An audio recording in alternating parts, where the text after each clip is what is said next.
ısmakala bakalım.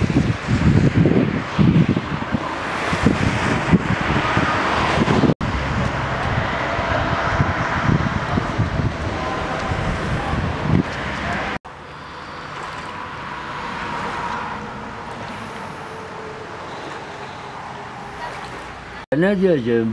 Ben vatandaş değilim herhalde. Bu da ben Türkiye'li değilim. Ben Avrupa'da geldim. Kimse bize bakmıyor. Ne belediye ne şeyde. Ha. Kaç hanesiniz burada? Uçağına bak şu altında kalmışlar. İçeri için girmiş.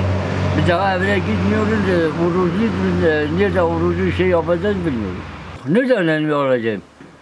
İçeride de doluydu, dışarıda. Yani tam 15 gün, 20 gündür böyledir. Ben her gün belediyede telefon açıyorum, gidiyorum. Dün de belediye gittim, hiçbir şey de yapmadım.